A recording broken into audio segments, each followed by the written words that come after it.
The hardest part about homesteading with kids is not what you think. Children.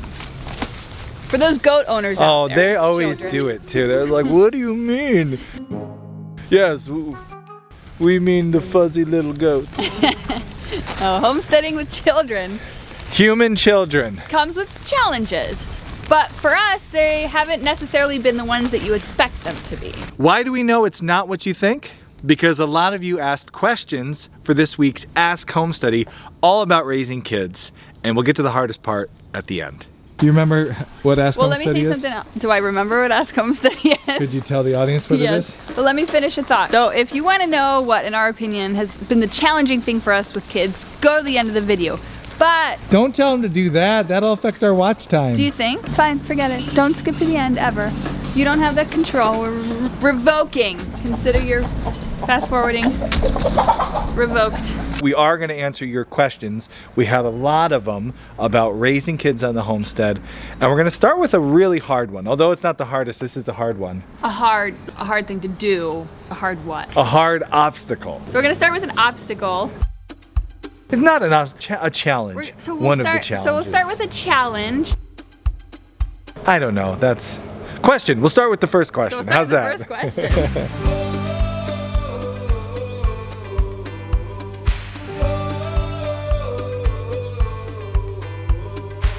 This is Ask Homesteady, the weekly show that we've just brought back to the channel where we answer questions that you leave here on our channel. If you have a question that you'd like us to answer in a video, just leave the question in any of our recent videos with the hashtag, all one word, Ask Homesteady, so we can find it when we go to do these videos. This week we're going to be answering 4 different people's questions, and let's see if you're in the lineup. Now, if you're new to us, we have 6 children ranging from the ages of a baby to almost teenagers, and all our wisdom about raising kids on the homestead is within the brackets of raising those ages. So if you're asking about raising teenagers on the homestead, go find a different channel. And just to clarify, we love our children very much. And we know that people who are asking these questions love their children very much too. So we're not saying that having children on a homestead is a burden. What we're saying is they do come with their own specific needs. All right, Emily says, I just had my second baby. Your channel's provided me with so much information. I'd love to hear your thoughts on how, when you taught your children about the reality that the meat we eat is from animals. We have not explicitly told our 2-year-old that lesson. And I'm wondering if this is our opportunity or if he's too young to bother with him unless he asks. How do your kids respond to this reality on your homestead? I'll come out of the gate with my opinion on this. I feel like you're starting at a really good spot with a 2-year-old. I'm thinking maybe sometime next week for him, and I'll probably do him and maybe 1 or 2 other pigs while we're at it. Because they'll only know like that you guys butcher these animals for meat. It's not going to be unusual for them. This is a question we get a lot. I think it is one of the things people think is hard about raising kids on the homestead. Teaching them about butchering animals and the fact that we're raising these animals for meat. And why do you think it's hard? I was about to say that. Well, I think trying it's to be fun hard. and conversational. Oh. Why do you think it's a challenge? I think people project their personal struggle with this. We make it hard as parents, as adults, because it's hard for us. A lot of us didn't come from this background, so we come to this whole idea of raising animals for meat with trepidation and fear. I know that was the case for me. And sometimes we've conquered, maybe we're coming into this, we were formerly vegan or vegetarian, and now we're saying if we want to eat meat, we're going to process it ourselves. So it's very different mindset than what we're used to. I'm trying to think of an illustration. What's a setting that a kid is completely comfortable in? What's something a kid is like, blah, blah, blah, blah. I would say nudity, but that's probably, people will be offended by that. We come to the world of being nude with some fear and trepidation. Well, we would, wouldn't we? If that's not how we grew up. Certainly not. I mean, that's a really good one, though. A kid has 0 fears about being naked walking around, whereas we definitely do. Definitely do. The point is, we feel some fear, trepidation, worry, concern, whereas a young kid doesn't yet. They haven't been given that narrative or those feelings, those emotions associated with food. So if you're starting young, your job is really easy. So when Austin brought home the first deer from this hunting season that our daughter shot, her first buck, and our 3-year-old saw it, he goes, "Did you shoot that?" Yeah, they shot that. Oh. And it got blood. Yep, it got blood. And we told him, and we're gonna eat it. Okay. It's just such a non-issue because that's how they've been raised. Now we do always differentiate meat animals from pet animals. So much so that our daughter, when she wanted to get a kitten, said to Austin, "But Daddy, this is not going to be a meat kitten." Because there are the meat chickens and the egg chickens, and there's the meat rabbits and pet rabbits. So yeah, that would kind of be like just setting them up and setting ourselves up for doing something really awful. Like, here, let me take your pet chicken, creme brulee, and butcher her, and you're gonna help me butcher her because this is where our food comes from. I think that makes it unnecessarily complicated, right? Yeah, that's good. When you are discussing what's going to be done with the animals, whether it's a hunting situation, a butcher day, a euthanasia, that's something that you're going to experience on the homestead. We find it's pretty good to just be very honest and matter of fact. So pretty clear, here's what we're going to do.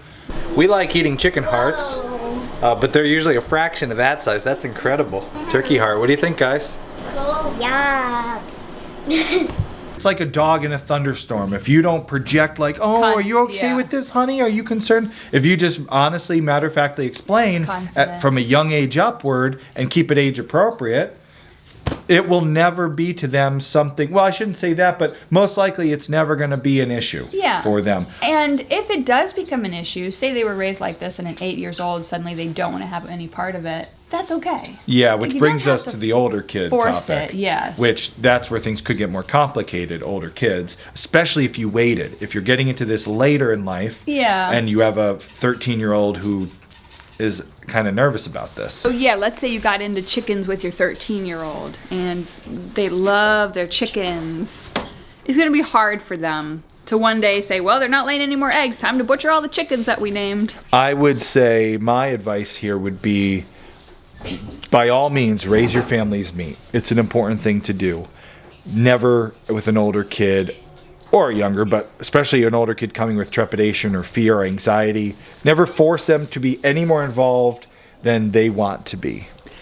And always show gratitude and appreciation for whatever help they can give. Yes. Even if it's just, wow, you ate that. What do you think? Thank you for trying that. That means a lot to me. And showing them that you have gratitude for the animal as well. Yeah, that's a big one. One thing that helps us a lot is involving your kids in butcher days. Here's my backup. What do you guys do? So I'm in charge of packaging. When I get enough steaks in here that we want, I'll seal it here and I'll like suck out all the air out. What do you call that? Yeah, vacuum seal. Vacuum seal all the air. So I'll vacuum seal it and then I'll label it with this. Ooh, fancy. Label it with this. So I do all the cutting where I cut all the bad bits off the meat. So the trimming? Yeah, the trimming. So like the nasty stuff, I take this nice little tool and I scrape off all of it. Turn it around. I cut all the fat off too. You will find your different children, we have 6, they have different levels of comfort when it comes to dealing with the death of the animal, the blood, the guts, the mess, the smell. So find jobs to involve everybody according to their comfort level. If one of your kids wants to help you cut the chicken's heads off and they're old enough to safely handle a knife, by all means, include them in that. What job have you done mostly on our chicken processing line? Gutting. Gutting. A 10-year-old gutting master. It's good for them to understand and learn where their meat comes from at that level.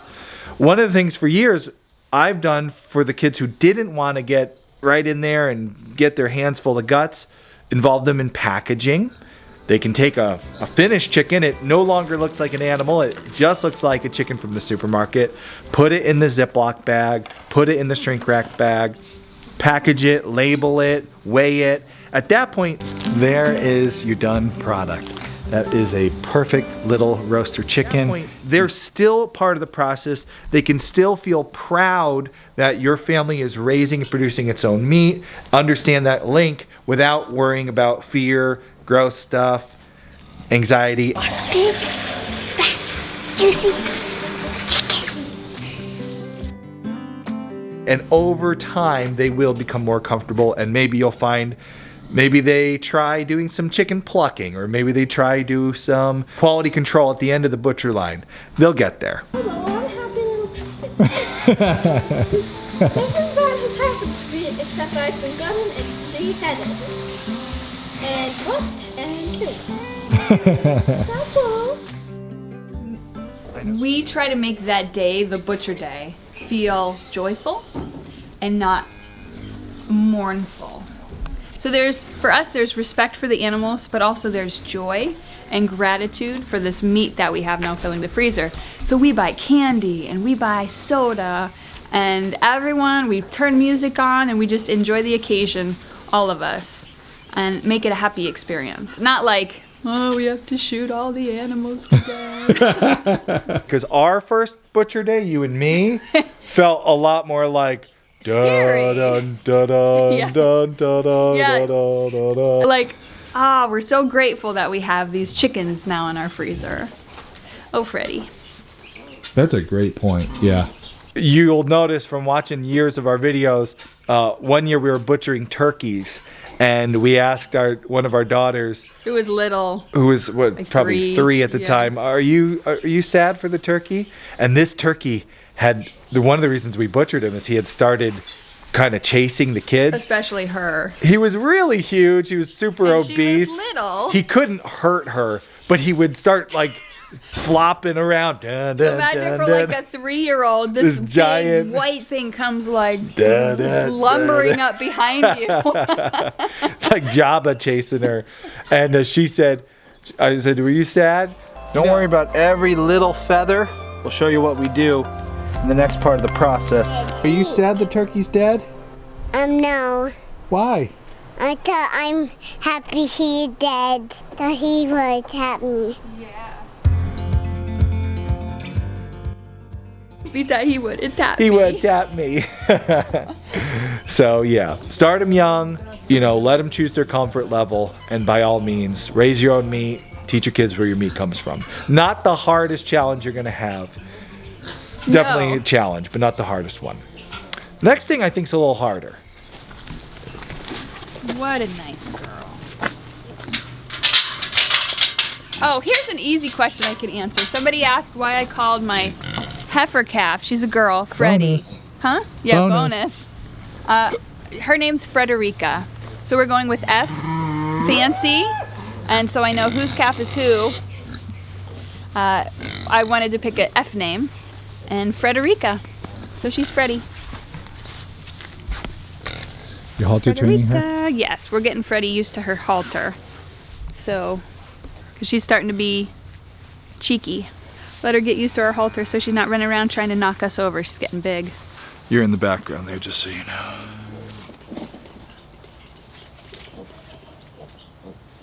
Okay. The next question. Alec thanked us for our content. She said she moved to her acreage last year, and she wants to know, what do y'all do with the babies for barn chores? Been doing it with my 4th, an 8-month-old, strapped to my back, finding the winter colder and colder in Canada. Great question, Alec. We definitely have Feel your felt pain. the 8-year-old trying to get stuff done with an 8-month-old. 8-month-old. 8-month-old. Been doing it with my 4th. She has 4 kids. Oh, nice. Good All work, right, Alec. so she's got 4 kids. Baby wearing's For great. starters, I mean, you're on the right track. Wearing the baby is a great way to get things done.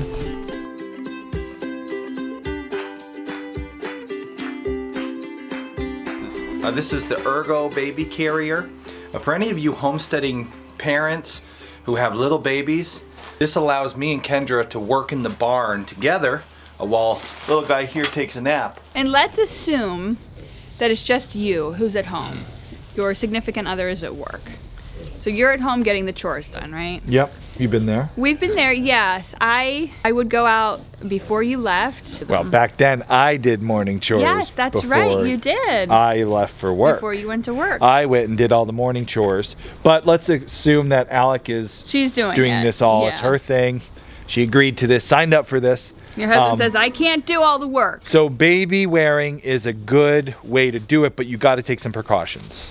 It's not easy to work carrying a baby, especially if your 8-month-old's on your front or your back. It's not easy. You definitely have to like change what you're doing. And for me, the most important thing was for the baby to be safe and for me to be safe. So I was never a big fan of milking with a baby on me. I know some people do that, but for me, it was a little too, I wasn't comfortable doing it myself. I would use a baby swing. People have used pack and plays, just somewhere to put the baby, then you could milk and then grab the baby. Keep yourself safe. For example, Alec, when we set up our infrastructure, especially when involving kids or wearing kids, we think about how to keep ourselves in a safety zone. So here's a great example with our pigs. We call this the prison feeding system. Let me show you why. They obviously are not contained. Oh man. And this is why we have this prison feeding system. Because you get mobbed by pigs. Yes. So, with pigs, we have a barrier, and we call it the prison feeding system.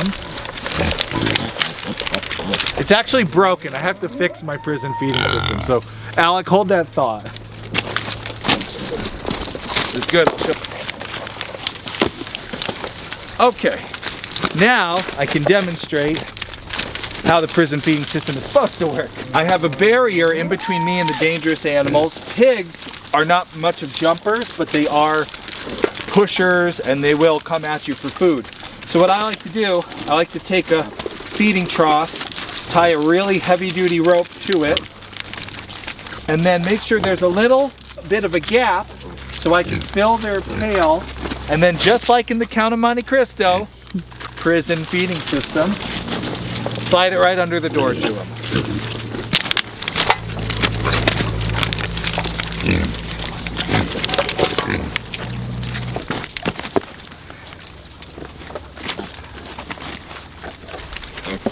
Kings to you, Alec.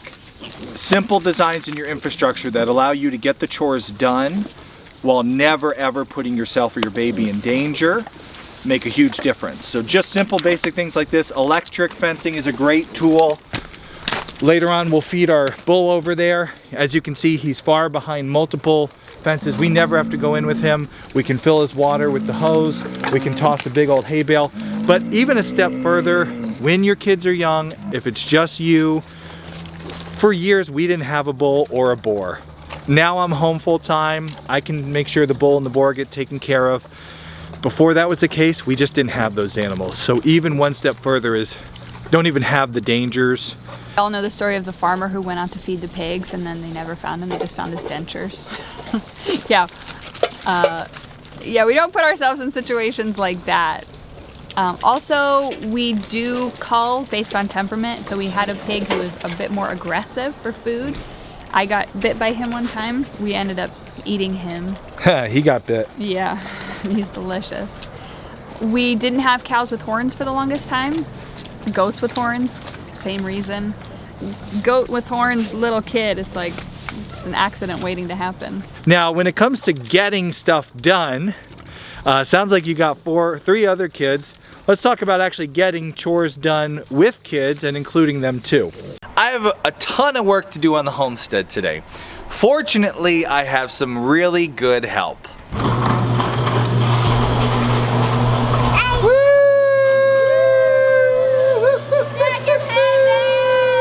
Next question, Emily. Emily says how to introduce children to homesteading and how they can help out in a safe and engaging way based on age. Yeah, it does tie in really good with the last one, huh? Safe and engaging. This is part of it. Putting in systems that the kids, so our 6-year-old now can come in here every day. He can feed his pigs and he can feed his piglets. So he gets time to play with his piglets. Nice for the piglets. They get time away from the big adults to get their food. And every day that's his responsibility. So we say, have you fed your pigs yet today? It's a great way. He loves pigs. That's his animal that he chose. So we get them to figure out what they love, try it. He loves pigs. All right, we'll get you some pigs to try. And now it's his responsibility to take care of the pigs. So if you're trying to involve your kids and you're trying to keep it age appropriate, right? From 0 to 3. What do you think, dude? This is for a toddler in his big trucks. Pizza. Did you hear that? Big trucks. Let him on the door. No throwing it, no throwing it. That's exactly why we are using corn and not sand. If he throws sand in here, it's just adding to the mess. If he throws corn, that's essentially scratch. We can sweep it outside and the chickens will eat it. So it won't be wasted, and yeah, it'll be, I mean, you can tell they're having, I mean, they can't do, yeah, pretty much anything. Yeah, I wouldn't say they can do much. From 3 to 6. Eggs, get the eggs. 3 to 6, simple tasks. Simple, get the eggs. Grab the eggs. Here's a bucket of feed, go throw some scratch for the chickens. Help me with jobs, watch how we do things. Turn on the hose. That's a great one. But make sure they turn it off or turn off the they're gonna hose. run out of Don't water. forget to turn off the hose. From 6 to probably 10-ish. Yeah, they can do more, but they can't be, in my opinion, depended on to get it done. So there's Yeah. still a lot of oversight needed to make sure things are getting done right. And obviously this is a gradient. Like we have 9-year-olds who've been super on top of things, and we've had, you know, it's just, you got to know your kid. difference. But from like 6-ish to 10-ish, at that point they usually get to pick an animal to be theirs and start caring for it, but with help and oversight. Yeah. By the time your kids are 10 on the homestead, if they've lived this life their whole time, I mean, at that point, as long as your infrastructure is good and you don't have dangerous animals, They can be responsible for daily chores. they are animals. Each morning I like to come out here. The goats are the first thing I usually do. I take about half of this scoop and I give it to that black feeder over there. And they both get to eat, and then I do the water, which is in that bucket right there. The brown and white one over there is cookie dough. Black and white one back there is buttons. It's I still mean- good to do spot checks though. Yeah. And kind of walk through the steps with them. You don't have to be there with them, but if you say, check when they're just starting to do the chores on their own, or have you fed the goats? Yep. Okay, you filled Yeah, their feeder. yeah. Yes. Did you give them water? Yes. Fill to the top. Okay. And then, I mean, And still responsible for, I feel like, maintenance on the animals. Like our daughter can't handle the goat hoof trimming yet by herself, so we'll help with that. So then 12 and up. We're starting in the double digits. We're starting to teach them like advanced, like milking and. So yeah, from then double digits, say 11, 12 years old and up, they can start helping with the milking, cleaning the milking equipment, processing milk, feeding the cows. The cows get used to them. The little kids sometimes freak the cows out. So we don't let little kids and cows be alone together ever.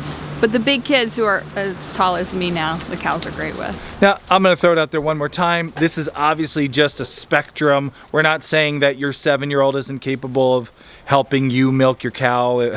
It's all a spectrum of what you think. It's just over the years with lots of different kids, we've seen kind of a general pattern as to age.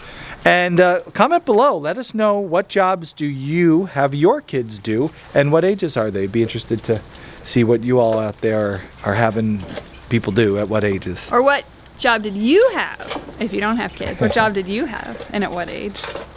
With kids, it's fun. We love having them here on our homestead. We love watching them grow, helping us. You're gonna lose a lot of eggs. Uh-oh. Oh, that's not a good way to have more eggs. Looks like a sad face. Oh. Don't put them in your pockets. Oh. Make sure you grab an egg carton to put them in, okay? So whether it's because they put them in pockets and forget, or it's the little ones grabbing eggs and then dropping them, and the dogs like it, so. What about making an omelet? You have to break a few eggs to make an omelet. The omelet is your child. But those eggs are usable in the omelet allegory. The omelet is your child. You're breaking the eggs to make your little omelet child. Beautiful, Oh. resilient, strong. I prefer Western. What's that having in it, Western though? omelet. Green onions? You don't like my joke. It's fine. I'm over it. The child is the omelet. The child is the omelet. The child is the omelet. By the way, if we answer your question, we would really appreciate it. Share it with your friends. Share it with anybody you know who's into homesteading. Say, hey, I got featured on this video, and help grow our channel. So thanks for that. All right, now it's time for the most challenging thing we feel when it comes to homesteading with kids. That is getting them to keep the gates closed. Always double check your gates and your water. Nerdy husbandry. His wife and he are moving towards starting homesteading. I think it's his wife and him. His wife and him? Yeah. Him and his wife? This has wife been an and episode he. of Grammar Homesteady. The endeavor is something both my wife and I want, but my wife is the breadwinner and I would be holding down the fort. What I'm looking for, feedback on, so they have 4 kids. That's the number of the day here. Homeschooling 3 and our 4th is turning 2. Do you think with such a heavy plate I'd be able to handle the stewardship of both animals and crops alongside molding the next generation's minds? Now, nerdy husbandry, like, of course you'll be able to do this. You can raise crops and animals and children. Human beings have been doing this for all millennia. Yeah, it's only in modern times most people stop with the animals and crops thing.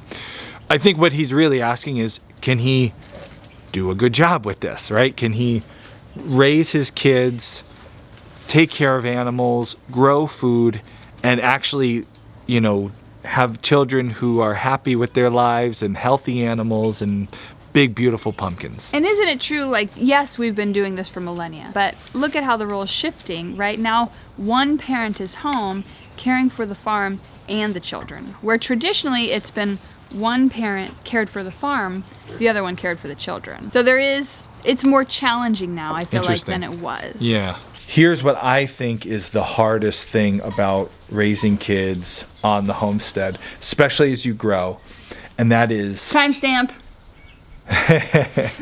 Just fast forward to 48 minutes to hear the answer. 3 days. Actually enjoying the time you're spending together on your homestead teaching your kids. We don't want the kids to think they're the only ones working today. We won't hear the end of it, so let's go help them finish.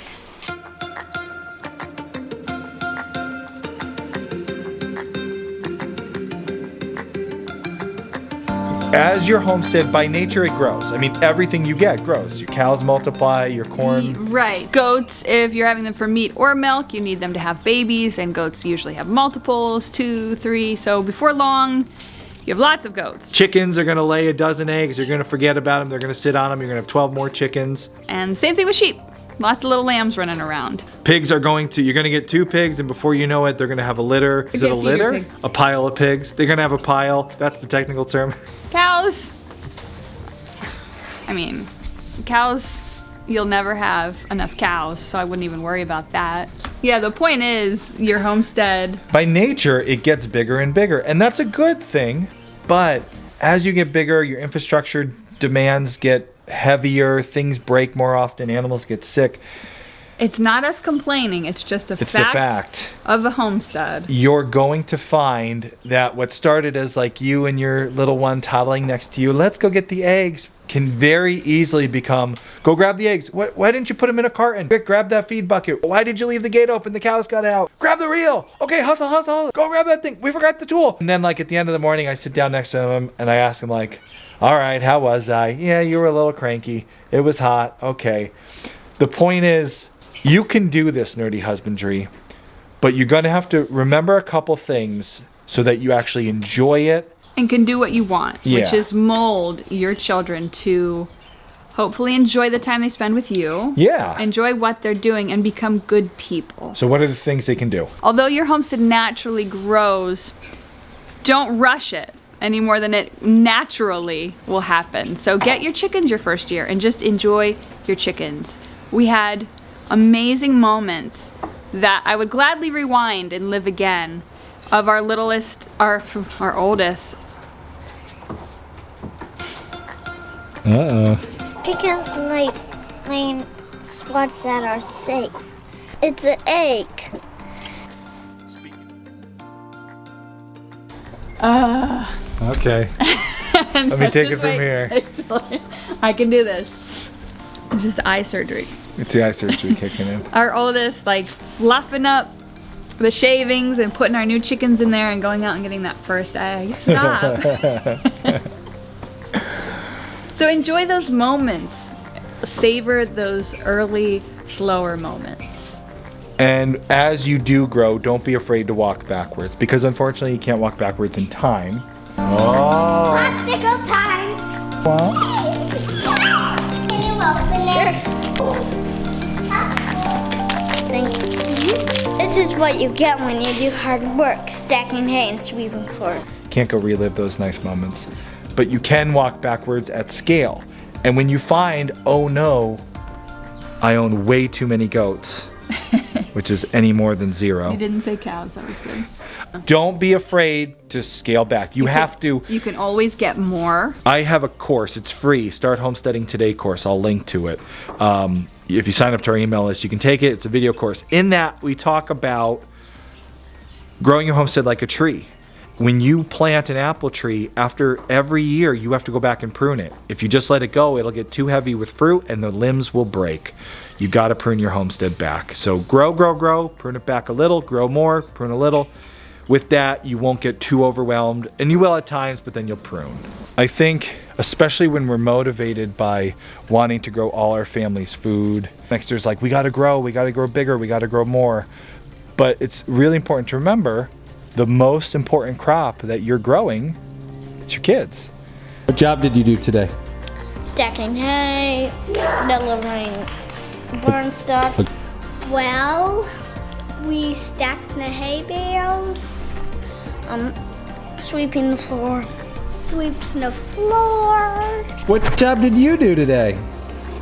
Stack hay. Just hay? How did it make you feel to work hard? Tired. Tired? Exhausted, but happy. They're gonna stampede and try to get milk off of us. So we gotta push it. I like when you're done, you get me. Now I know the soup so I don't peck apple.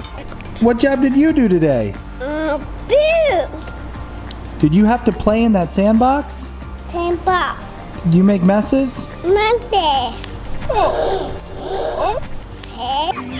What did you do?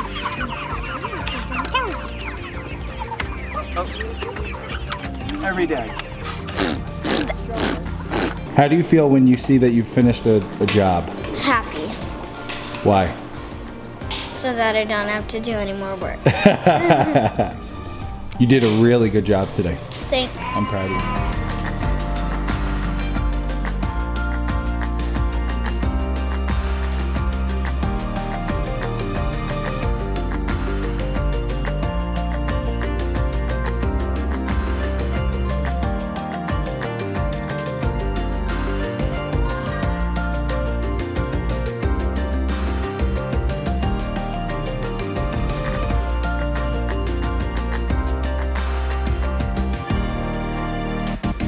I'm not crying, you're crying. If you want to take that free course we talked about in this video, click here to get on our email list and I'll send you an invitation to take the free Start Homesteading Today course.